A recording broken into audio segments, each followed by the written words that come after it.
event, which is great. And our General Manager of Community Services, Scott Stewart, is also with us tonight. Scott, welcome, and thanks for coming.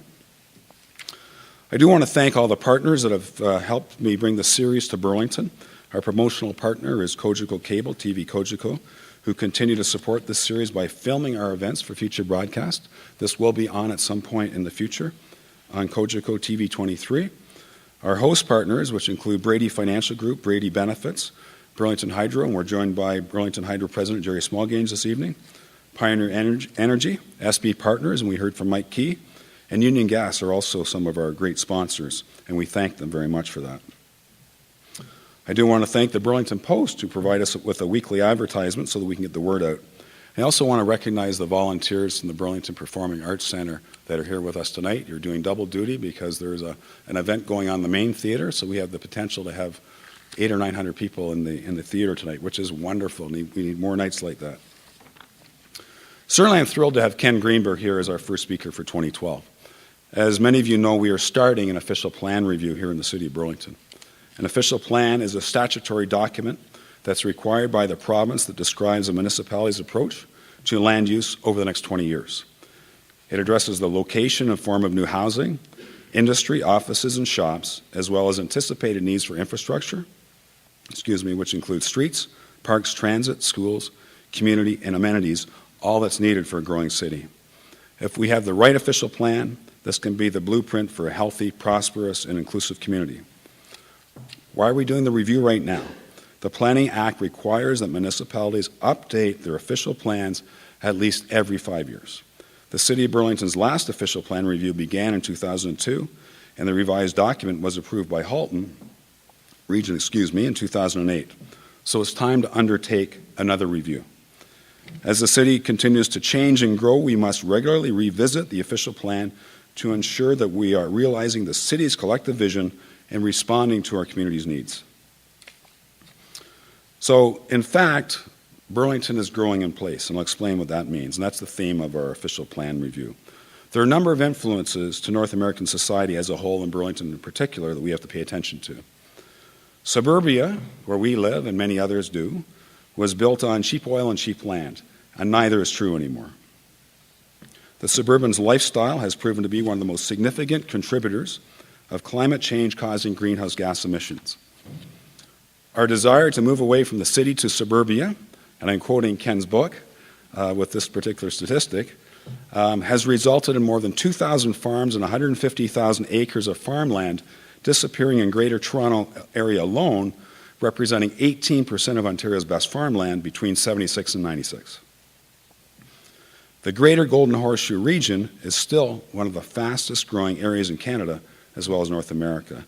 The area is expected to grow by another 2.5 million people in the next 20 years. The population growth not only in the Greater Golden Horseshoe region, but in North America and the world, highlights the need to be more efficient with our land use and preserve our agricultural and rural areas. Some facts about Burlington. Many of you know this. For those that don't, I'm going to share some interesting information. Burlington is the slowest growing municipality in the GTA, expecting growth of about 19,000 people between now and 2031 to increase our population to 195,000. Well, right to the north of us is Milton, which is the fastest growing municipality in the GTA, if not in all of Canada. Dundas 407 corridor is our urban-rural boundary. We want to maintain that 50-50 blend.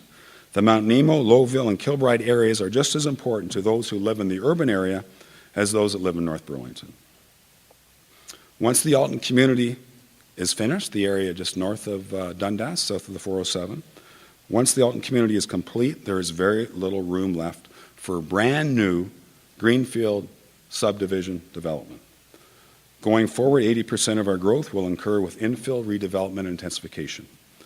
The majority of our neighborhoods, like White Pines, the Orchard, Roseland, Palmer, I can go on, remain for the most part unchanged. There will be change in our downtown. Downtown's an urban growth center according to the places to grow. Right now we're about 135 persons and jobs per hectare in the downtown, and we're projecting that to grow to 200 by 2031. Plains Road, Fairview Corridor, Aldershot, we are transitioning this Plains Road and Aldershot from a suburban highway to an urban Main Street. We have aging retail areas in the city like Lakeside, Eastway, and Roseland Plazas that are ripe for conversion to walkable, compact, mixed-use developments. And we also need to assure we maintain ample supply of employment lands for 20,000 new jobs in the next 20 years. Over the next 20 years, we've calculated there will be roughly a $6 billion investment in the community from all different sources. So yes, we are reaching build-out. That's a challenge, but I believe it's an opportunity. As undeveloped land at the edges of the city will no longer be available, we must grow in place, and I take that from our official plan website. We must grow in place and within our urban limits. To grow in a sustainable way, the city must make strategic decisions about growth, development, and supporting infrastructure. The official plan review will ensure that efforts are coordinated to meet the city's vision and desired goals and outcomes. So I couldn't be happier than to have Ken with us tonight as our opening speaker for 2012. And I ask you to listen to Ken through the potential lens, considering all the factors that I mentioned and the great opportunities we do have.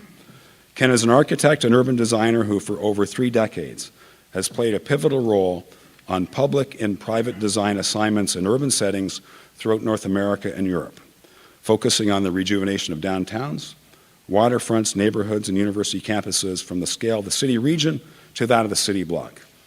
He has worked in cities as diverse as Toronto, Hartford, Amsterdam, Prince Albert, Saskatchewan, I'm not sure how that fits, Boston, Montreal, Washington, Paris, Detroit, St. Paul, and San Juan, Puerto Rico, have all benefited from his advocacy and passion for restoring the vitality and relevance of cities as a key to a more sustainable, prosperous, and equitable future.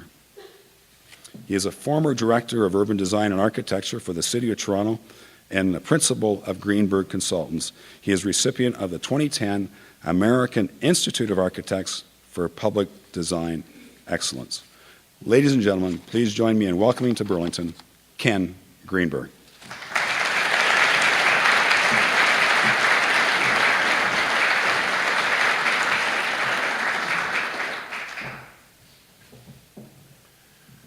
Thank you very much, Your Worship. It really is a pleasure and an honor for me to be invited to be your kickoff speaker this year for the Inspire Burlington series and to get a chance to share some thoughts with neighbors.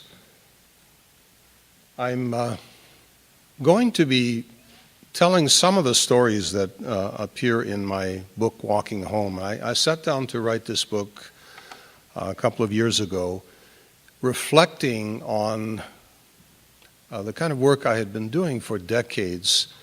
And I realized that with all the individual projects that I was involved in, there was really a bigger narrative about a profound transformation that we are all living through at this point. And I would like to, as you reflect on the official plan review that the mayor has described, which was a really important moment in the life of your city, to bring some thoughts about that larger transformation that is affecting not only you, but cities across the continent and indeed around the world.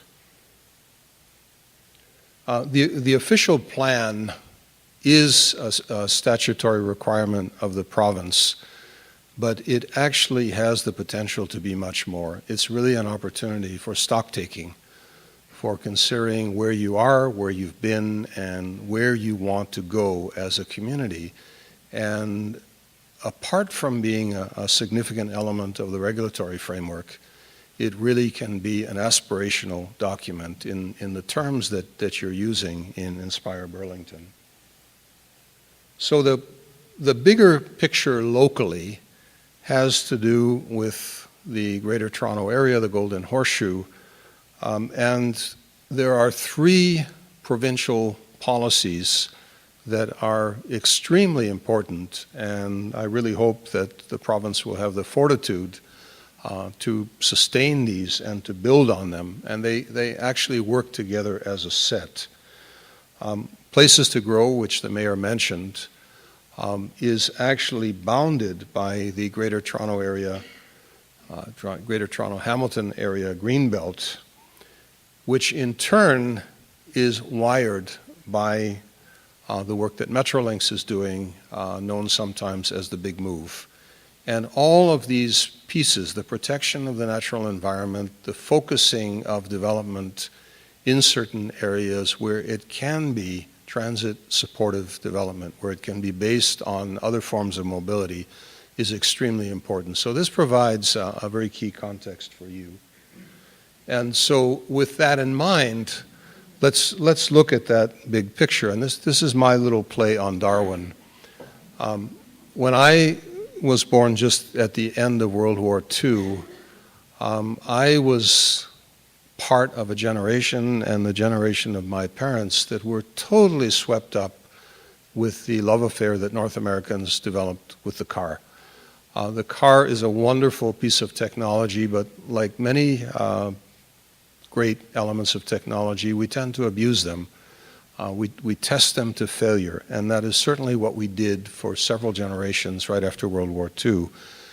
As we enter the 21st century, we are in the early stages of a transformation that is as profound as the one that led us out of our cities at the end of the Second World War in those early decades. And I and my family were very much a part of that great exodus. I'll go back just a few years further when the stage was set by the pivotal event, which was the 1939 World's Fair in New York City, and General Motors did this pavilion, which was the star of the show. It was called the Futurama Pavilion, and people got to walk on this balcony overlooking this enormous model in which General Motors was depicting what the world would look like when all of these highways were constructed. They obviously didn't exist. The Interstate Highway Program didn't begin really until Dwight Eisenhower became president of the U.S. and produced 46,000 miles of these highways. But what General Motors was really selling was not so much automobiles or highways, it was selling a way of life. And we bought it. And I couldn't help using this image of Canadian Tire on Bay Street, where the logo, driving, playing, living, and in that last window, I could have added working. Everything was to be done by the automobile. We were to live in certain places, to shop in others, to work in others, all connected by automobiles, and that was to be the sinews that actually tied the body together. Well, of course, the reality turned out, as we all know, to be not quite like the dream. The daily experience, notwithstanding those exciting car commercials that we see on TV where we're speeding through mountain passes and deserts and so on, the daily experience of commuters is very much like what you see on the left, perhaps even more jammed up. That's from a film, by the way, called Radiant City, in which I had a small role, which was made about suburban Calgary. We created these interchanges, which we now see proliferating all around us, which are the size. This one in Southern California is actually the size of the city of Venice.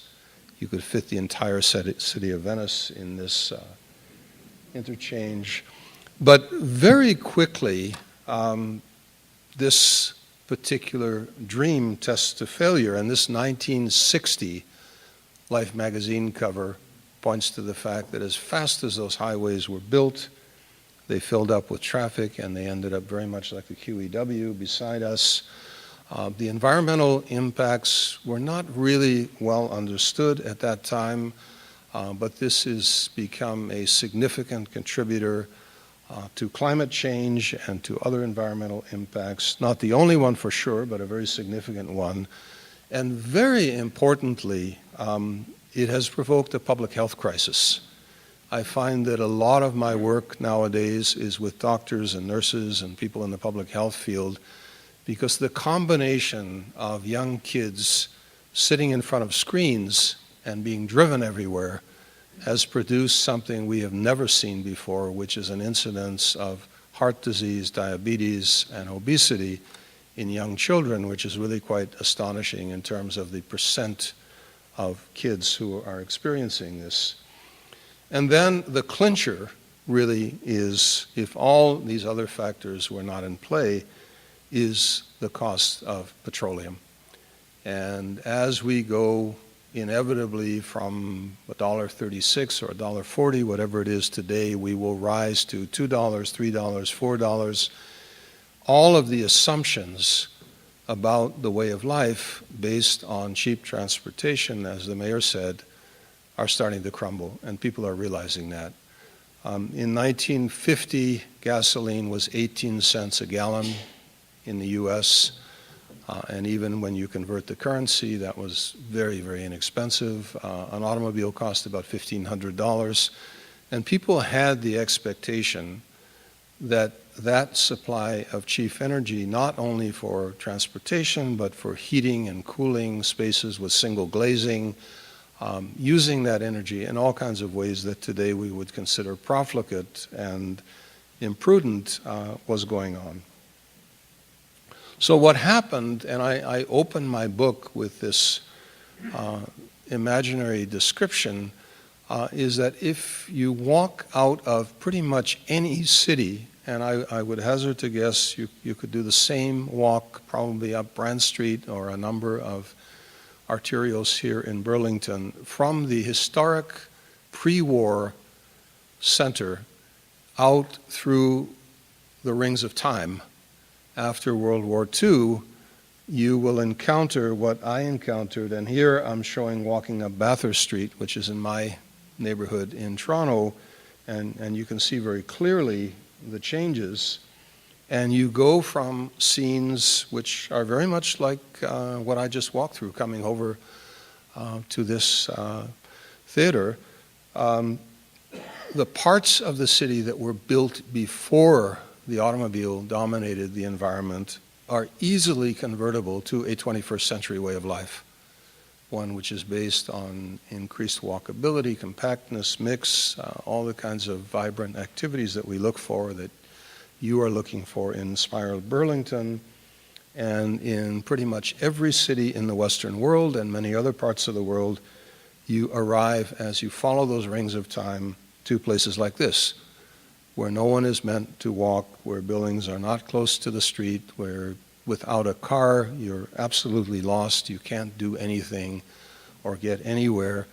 And what's fascinating about these places is, with the exception of the vegetation that you might recognize as being different in different climate zones, different continents, they look identical. All the templates for traffic engineering are the same in every part of the world. Many times you have the same multinational franchise outlets occurring in the shopping centers and power centers. There's a sameness to them, which is so different from the historic cities, which have their own unique characters. So clearly this,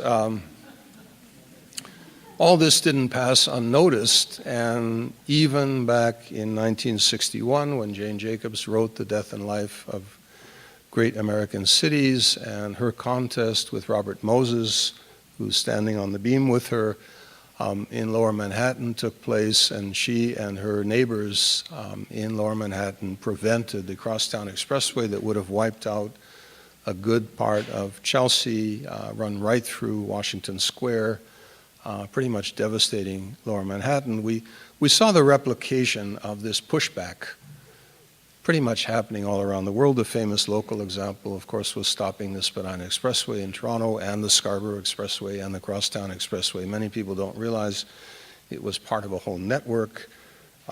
So there is a point when the pendulum starts to swing.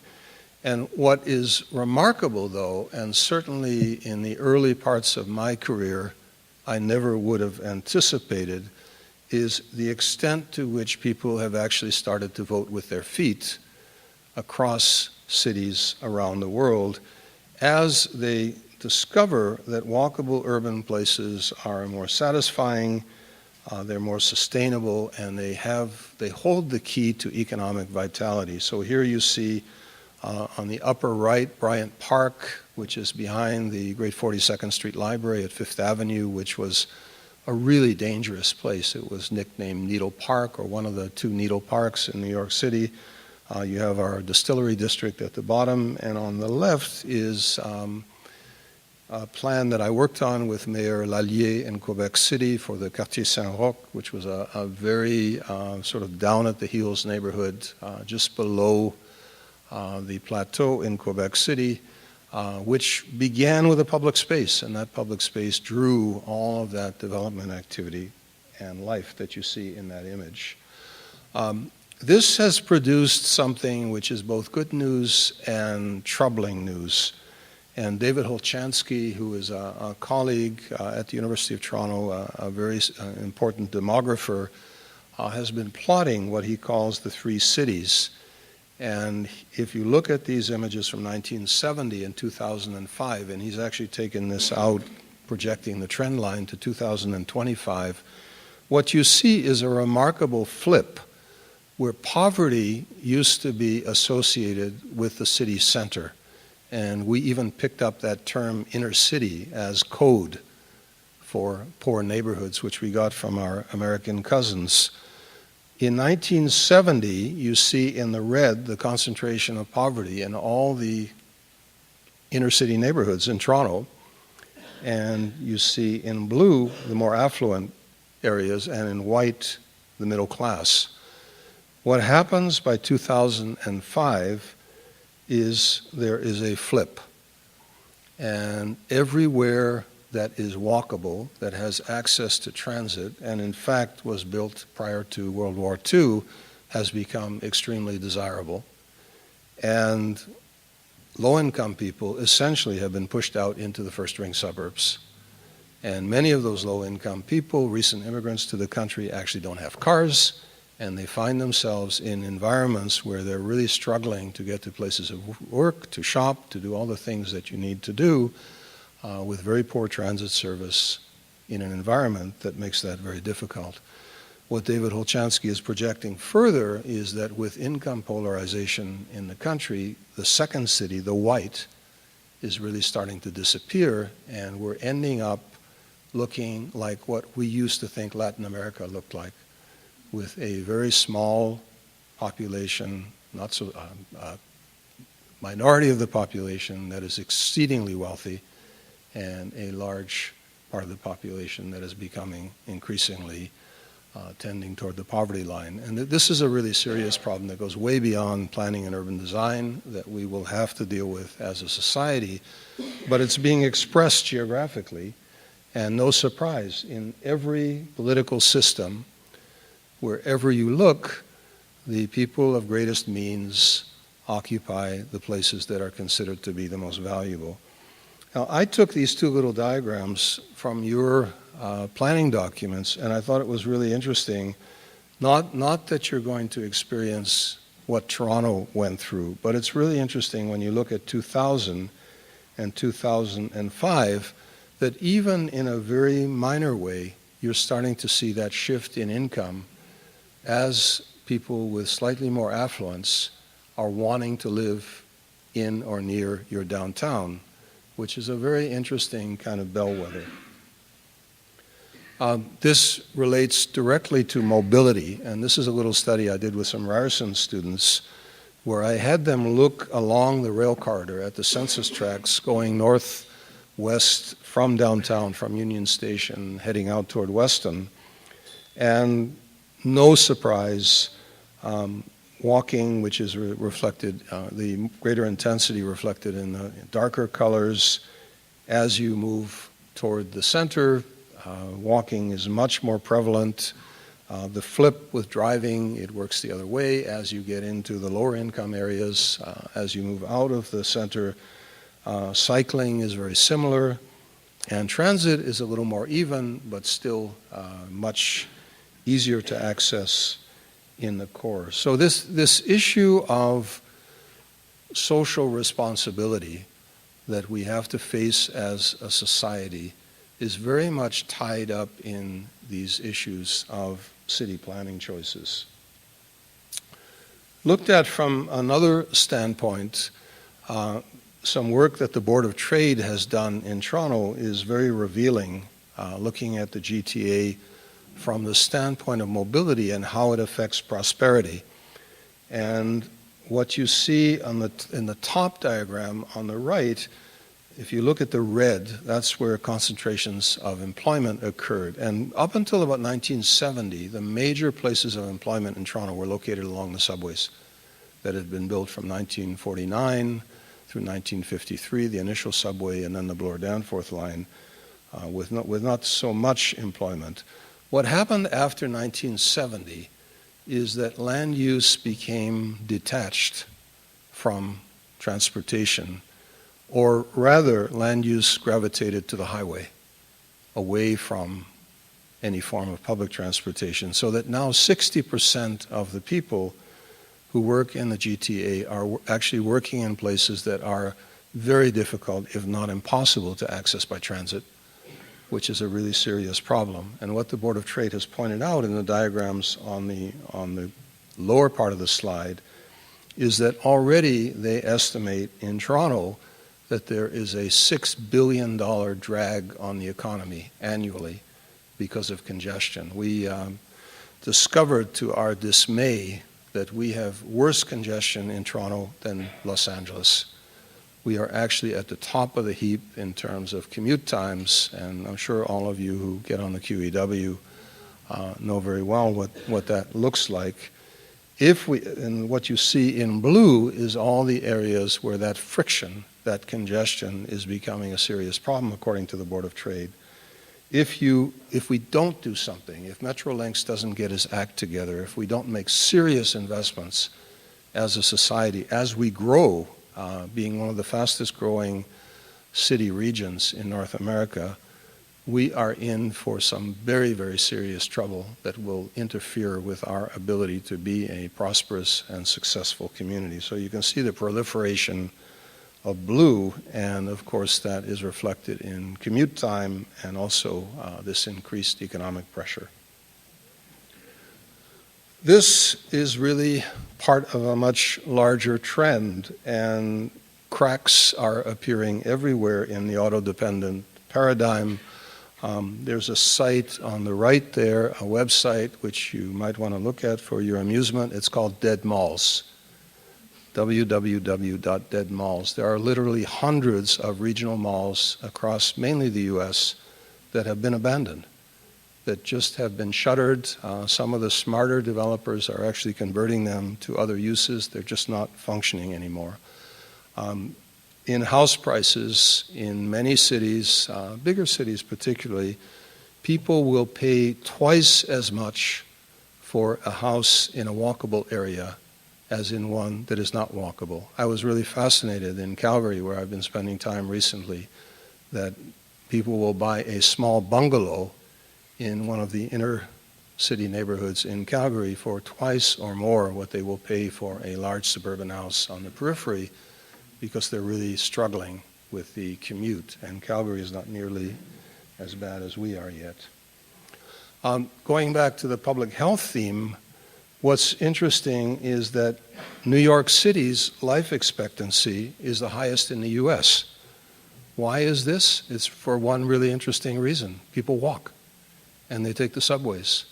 And that factor alone has led to a much healthier population. So the correlation is very strong. We see that in Toronto here with the Board of Health doing studies, and this heart-stopping HOODS speaks to the incidence of heart disease. And it occurs much more frequently in those parts of the city where people are not walking. So all of this may have depressed you thoroughly, which is not my intention, because I actually have a very positive message, and it is that given these immense challenges and the fact that we are in this mode now of transformation, cities are proving themselves to be the most remarkable of human creations. They are the great synthesizers, and they have incredible capacity to learn and to adapt. And with our cities, we are in the early stages of a major paradigm shift. We are unlearning bad habits. We're learning to work in new ways, in new teams, with new tools. And one of my first experiences in really sort of getting The full-bore impact of this was in the mid-1990s when I began to work in St. Paul, where I ended up working for 3 mayors over time. And in fact, I was just on the phone today with the first of those mayors, Norm Coleman, who was a Democrat, who became a Republican, was still a great mayor, and went on to be a state senator for Minnesota and is now working internationally on cities, and we may end up doing some work together. But St. Paul was a city that was hemorrhaging, it was losing population, state capital, it had been overwhelmed by cars, it was a real 9-to-5 CBD that emptied out even before that at 4:30, and in the 1990s, in the mid-1990s, the city was searching, think of it as their official plan moment, they were searching to redefine themselves, and it was all about the Mississippi River and the connection to the Mississippi. In fact, they renamed themselves St. Paul on the Mississippi. And this image that you see on the left was an image that I helped them create for what a greener, more verdant St. Paul with neighborhoods linked to each other, to the downtown and to the river could look like.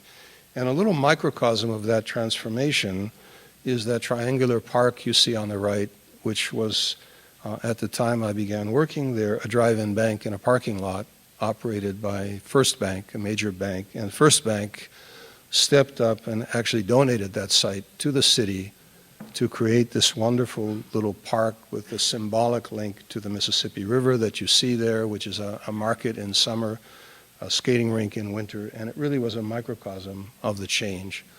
So in my book, Walking Home, I basically talk about some of the themes I'm going to describe now and how these lessons were learned through experience, because my school has not been an academic one. It's really been the school of hard knocks on the street learning these lessons. And one of the lessons is that sustainability, this term that we all throw around, is not a category. It's not an overlay. It's not something that you stick on top of what you're already doing. It's the way you approach everything you do as a city. It's sources of energy, it's waste management, very importantly, it's land use. And that led to another concept for me, which is shown in the image on the right, which is the essential DNA, that as you're developing parts of your city or your neighborhoods or doing projects, you want each phase to contain that full DNA, to have places of work, places of living, places to play, public spaces, access to transit, access to shopping. You really want to have that whole of life projected in each stage, not do one stage that is only one thing, expecting that the others will come later. The areas where we're doing this in cities are obsolescent lands, also often for technological and economic reasons. This is where the Pan Am Athletes Village is currently under construction in Toronto at the east end of Front Street. Every city has these kinds of territories where the city is reinventing itself. We made the discovery, very important discovery, now shared by virtually all urban economists, that quality of life is a key economic asset. It's not the lowest taxes, it's not the lowest wages that drive location decisions. It's where can people enjoy a quality of life, and both individuals and companies are pretty footloose, and they will make those choices based on what different cities have to offer. The ability to play chords, not single notes, is really important. This is an image from my neighborhood in King Spadina, and the things that you see in this image, the transit, the older buildings, the introduction of newer buildings, what happens in the ground floors of buildings, how they open onto the street, the pedestrian environment, we can't treat those in silos, have different people working on them with different intentions, often at cross purposes, because at the end of the day, what matters is the place that's created when all those things come together. We are continually layering on what we have inherited from past generations, that really important legacy of sunk capital, the history, what makes each place special. And this is my neighborhood in King Spadina. And this is yours. This is how your city was created. These are the very important layers. This plat, this early survey of your city has actually endured. It produced these great artifacts, some of which still exist, some of which exist in memory. And this is the template on which you are working and continuing to add new things. And it's really important to pay attention to those layers and to honor them as we go forward. And as each new project comes forward, to see how it can be more than itself, how it can contribute to the larger picture, how it animates the streets, how it adds frames to and adds to the richness of public spaces, how it works with its neighbors, how it develops synergies, and so on. So this is the view from my office looking toward downtown. It's a home office now. And my neighborhood is one that has really said, yes, in my backyard. We know that change is inevitable. And I was explaining to the mayor and the colleagues from the city over dinner that with the guidance of our city councilor, we've set up this wonderful mechanism of having the community, the councilor's office, the planning department, and the architects and developers who want to work in the community sit down at the earliest possible stage before any plans are drawn and work with the community and have the community express its aspirations. What would it like to see happen? And we've actually, through that mechanism, been able to achieve very many pretty good buildings and quality results. It's a matter of making every chess piece count. Each thing that comes along should make that larger contribution. And again, I'm taking this from your documents.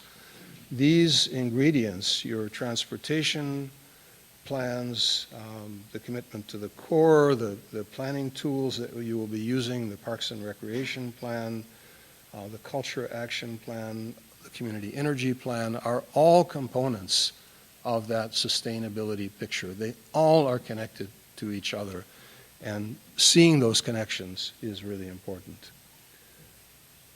The aspirations that you've set out, and just looking at the slideshow previously, I'm not going to read these, they're probably all familiar to you, but as I was looking at them, they seemed absolutely in line with where best practices are going in cities around the world and certainly on this continent. And so really developing that understanding of your city and applying these aspirations is extremely important.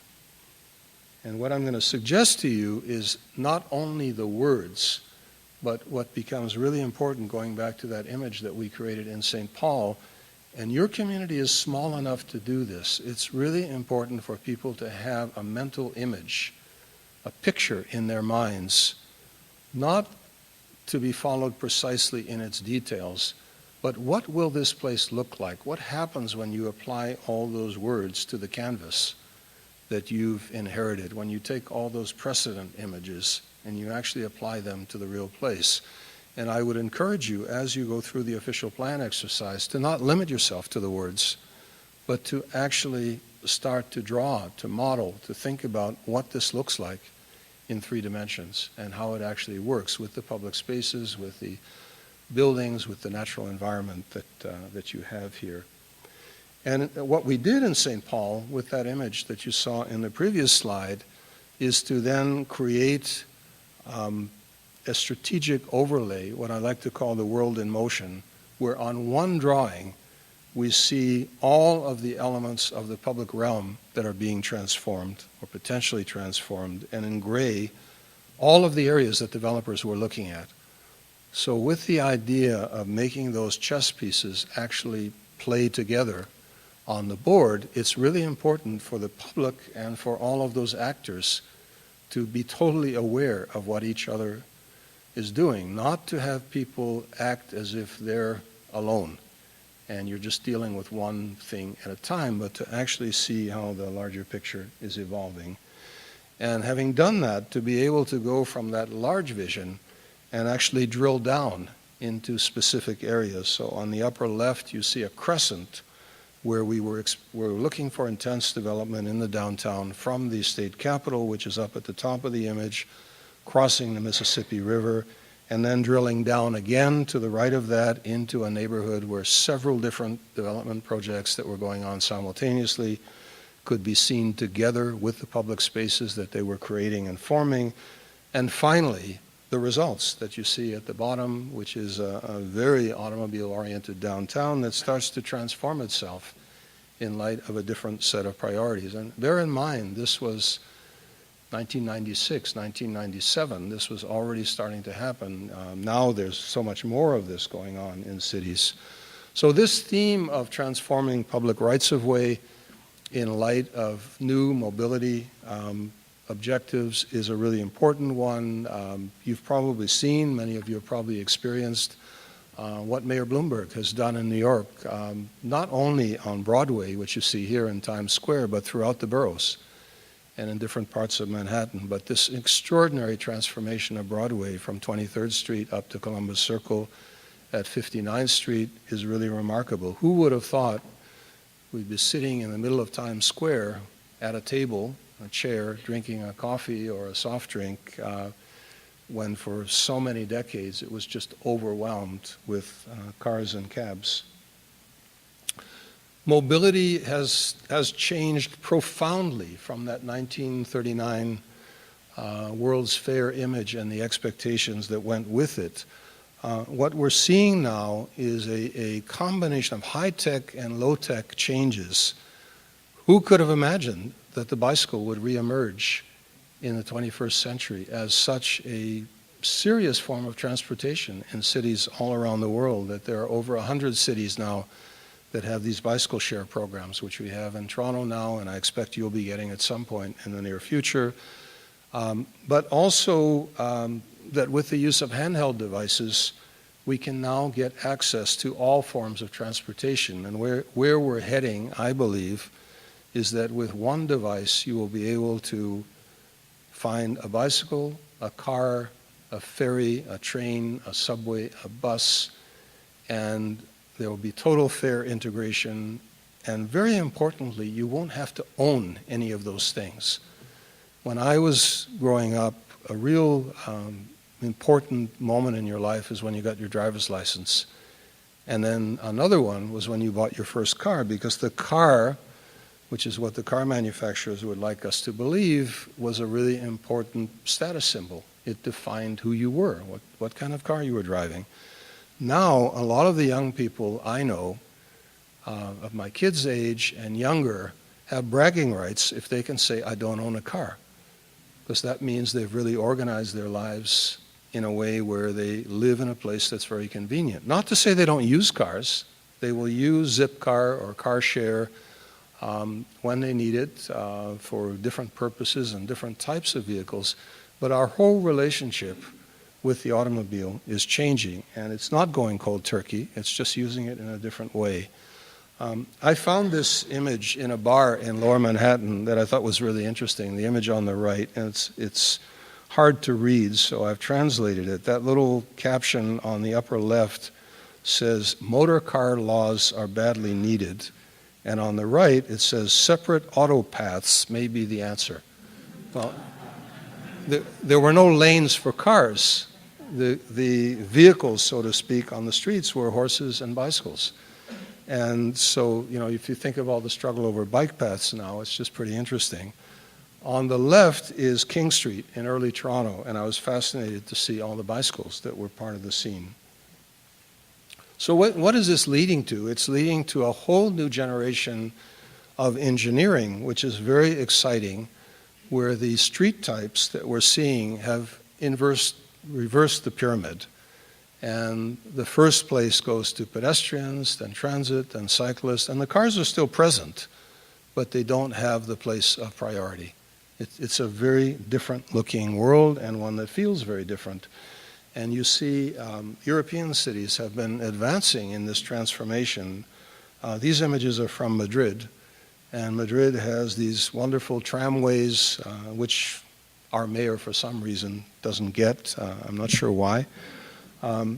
But I really like the image on the lower left because that's a big, busy street in the heart of Madrid. But what's so impressive about it is the delineation of the crosswalks, the places where pedestrians, where cyclists, where vehicles should be, is so clearly laid out, and each mode has its own signals, and you feel very safe and comfortable compared to the experience in downtown Toronto, which is becoming increasingly confusing, antagonistic, anxiety-producing. On the right, you see images of different size streets and a whole generation of streets, these new curbless streets, where the servicing is done in particular hours and the rest of the time they function as pedestrian streets. And this is a major shift in perceptions. This is a really interesting advertising campaign in Spain and the UK where this bus is urging people with this sign on the back with the drivers to make way for bicycles and to be careful of other users of the road. A great signal for me of the success of a city is how kids get to school. And I came across this schoolyard in Stockholm, and I was really quite amazed and delighted to see all these tiny bicycles. And if you look at the statistics, in the Scandinavian countries, 75 to 80% of the kids are walking or cycling to school. In the UK, it's about 45%. In the US, it's only 12%. So this goes to the public health issue. And in Canada, we're always, as always, we're somewhere in the middle at around 25%, but we have a long way to go. This is Tokyo. That's my son and my daughter-in-law and my two grandchildren who live in Tokyo. And every Sunday in the Emperor's Palace in the heart of the city puts out hundreds of bicycles of all sizes, absolutely free for the kids of Tokyo to learn how to ride a bike. And they close off the streets in a large area, many kilometers of streets, so that the kids get the experience of riding in the city, which is a wonderful thing. We really need to educate people who are wanting to take up cycling on to how to do it safely. So my work has led me to work both in transformations in downtown areas. I kind of cut my teeth in the St. Lawrence Historic District on the east side of downtown in Toronto when I was working for the city. And more recently, I would say the majority of my work is actually in suburban areas that are undergoing a transformation. This is Bank Street in Ottawa, south of the Rideau River, where a number of neighborhoods with their councillors came together and said, we want to transform this suburban artery with strip malls and power centers and little shopping centers into an urban street. And so the actual street is being rebuilt with these new priorities in mind, and a new zoning is coming into place to allow for multi-story mixed-use buildings lining the street instead of the one-story buildings set back behind parking lots. Transit is obviously crucial. Stockholm, which, believe it or not, was going through the same kind of sprawl that we were for quite a serious period of time, has developed this strategy, which you see in the lower right, of building all these compact new neighborhoods that are all served by light rail, which have housing for quite a mix of population, very successful. And what I really like in the slide on the upper right is how transit is celebrated. It's not just a utility, it's actually much more. So that very generous weather protection, the canopy, really creating a place around transit is quite evident. So here we are in Burlington, and this is a community which you won't do it on your own, but working with Metrolinx, that aspect of the transformation has to be really important. You can't ask people to give up their cars or to use their cars less unless you're providing decent alternatives. This is a set of images from the Lower Donlands in Toronto, which I worked on. It was the winner of an international competition. It has been much contested of late, but the community, I think, is standing very much behind it. But one of the aspects of this plan was that reversal of the set of priorities, and you can see that really fine-grained network of pedestrian connections, cycle paths, the prominence given to transit as part of this new typology of neighborhoods. Right downtown Toronto, I worked with Councillor Kristen Wong Tam on Yonge Street, and the really interesting discovery was that 2.5 times as many people were walking on the stretch of Yonge Street north of Dundas as driving, but you would never know that from the way the space was allocated. And so we looked to precedents all across Canada. We could have looked much further, but we looked to Kitchener, for example, which has done this wonderful transformation of its main street. And similarly, examples in Vancouver, in Montreal, in Ottawa. And these are streets from other places. This is the Ginza in Tokyo, again, where every Sunday it's closed off to traffic, and a street in Sweden in a smaller city which does much the same. Edmonton, 104th Street in Edmonton has developed this wonderful street fair, which when they close the street periodically on weekends. And so we came up with plans for Yonge Street, which call for the widening of sidewalks on Yonge Street, 2 travel lanes, and then the opportunity for these street closings. And the councillor is now pursuing this as a pilot project to be tested out this coming year, and hopefully will have the support of her fellow councillors. Going back to the social challenge that I mentioned earlier, we have to learn how to make cities for a diverse population, one which is aging and has people of different physical abilities. We have to make room for kids in our cities. This is really important. These projects which you see in Sweden on the right, every new housing area has a playground, has daycare, has convenient shopping, has all the things that young parents need, so that living in a denser area is a viable alternative for them. I pulled this out of your plans, and this speaks to the aging population, the growing number of seniors in your community. And these seniors who will want to stay here in Burlington will be looking for a different kind of accommodation. It's one of the big bugbears is always density and height, and it really is not about the density per se. We often get sidetracked onto that. It's how you make it dense. And this is an area near where I live called City Place, which you probably pass on your way into Toronto, with this whole collection of large towers. When you get on the ground, it's absolutely dismal.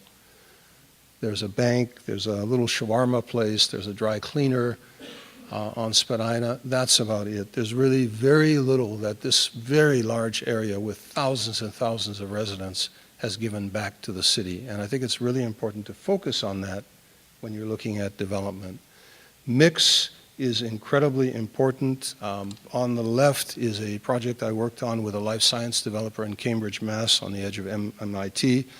And to attract and retain the best scientists who are working in those labs, they didn't want to be in a science park. They wanted to be in a real neighborhood. They wanted to walk out of their lab and have a park, and which turns into a skating rink in winter, and have shops and cafes and restaurants and people living there. And so this has no corporate name, it just has street addresses.